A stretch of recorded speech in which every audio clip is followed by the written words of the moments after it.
2024년 9월 미국 켄터키주 작은 마을 록포드에서 한 형사가 긴급 체포됩니다. 그의 이름은 잭 로렌스, 경찰 경력 15년 차의 수사관이자 지역 미제 사건 전담 수사팀 소속이었습니다. 문제의 사건은 2009년 발생한 여성 실종 및 살인 사건. 당시 피해자는 28세의 간호사 앨리슨 브루어였고 시신은 실종 3일 후 호숫가에서 발견되었습니다. 범행 수법은 잔인했고 유일한 단서는 피해자의 손톱에 남겨진 미량의 DNA뿐이었습니다. 15년 동안 이 사건은 수십 명의 용의자를 거쳤지만 미궁에 빠졌고 아이러니하게도 그 수사를 주도했던 인물이 바로 잭 로렌스 형사였습니다. 그는 수사 과정에서 이 사건이 내 인생의 이유다라며 수백 건의 보고서를 썼고 언론에 집요한 추적자로 불렸습니다. 하지만 최신 유전자 분석 기술이 도입되며 사건은 전혀 예상치 못한 방향으로 흘러갑니다. 2024년 도입된 차세대 DNA 정밀 분석 기술은 과거에는 판독 불가능했던 극소량의 유전자 조각을 분리해낼 수 있게 했습니다. FBI가 보관 중이던 앨리슨 사건의 증거물 중 손톱 부위의 생체 조직을 재분석한 결과 놀랍게도 해당 유전자는 잭 로렌스 본인의 DNA와 일치하는 것으로 확인됩니다. 그는 초기에 도움 요청 수사관이라는 명분으로 증거 접근 권한을 가졌고 실제로 사건 담당 데이터베이스에서 수차례 기록 수정과 로그 삭제가 있었던 것으로 확인됩니다. 또한 사건 당시 그의 차량 블랙박스 기록, 위치 기록 등이 사라졌고 지방검수관에게 제출된 허위 메모까지 만들어졌던 사실이 드러납니다. 그는 자신이 범행한 사건을 수사팀 내부로 끌어들인 후 모든 단서를 모호하게 만들거나 삭제하며 사건을 영구 미제 사건화하려 했던 겁니다.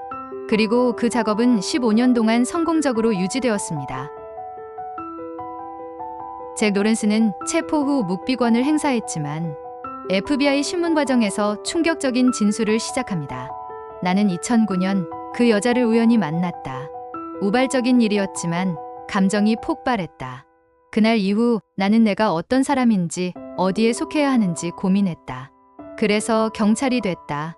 그의 과거를 추적한 결과 그는 고등학교 시절 폭력 전과가 있었지만 군복무와 재활 상담 후 갱생된 사례로 평가받으며 2008년 경찰학교에 입학한 것으로 나타났습니다. 하지만 그는 2009년 범행을 저지른 후 그 충동을 숨기기 위해 스스로 정의의 시스템 안으로 들어간 것이었습니다. 수사관들은 이 사건을 두고 단순한 반전이 아닌 시스템 내부에 자리를 만든 범죄자라고 평가했습니다.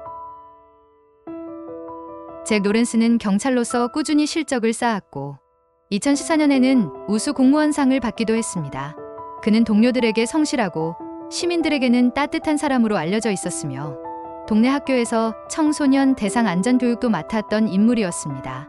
하지만 뒤늦게 밝혀진 사실에 동료들은 충격을 금치 못했고 그의 보고서, 수사 기록, 증언 등 수천 건이 모두 재검토 대상이 되었습니다. 특히 그가 연관된 8건의 미제 사건이 동일 수법과 연계되어 FBI에 의해 재조사 중입니다. 그는 범죄자가 아닌 법 집행자의 얼굴을 한 살인자였던 것입니다.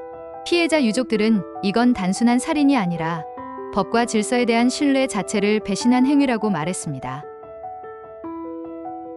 현재 잭 로렌스는 1급 살인 혐의, 증거 조작, 사법방해 등 총 11가지 혐의로 기소되었으며 연방교도소에서 구금 중입니다.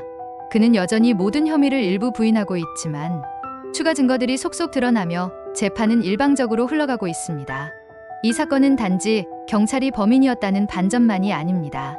권력과 시스템 안에 숨을 수 있는 사람, 그리고 그 사람이 만들어낸 완벽한 가면에 대해 우리 모두가 질문해야 할 사건입니다. 언제든지 우리가 신뢰하는 얼굴 뒤에 다른 진실이 숨어 있을 수 있다는 가능성. 그게 바로 이 사건이 우리에게 남긴 교훈입니다. 이 영상은 CNN, USA Today, FBI 공식 보고서를 기반으로 구성된 실제 사건 기반 콘텐츠입니다. 오늘의 궁금해 이야기 어떠셨나요? 좋아요와 구독은 영상 제작에 큰 힘이 됩니다. 감사합니다.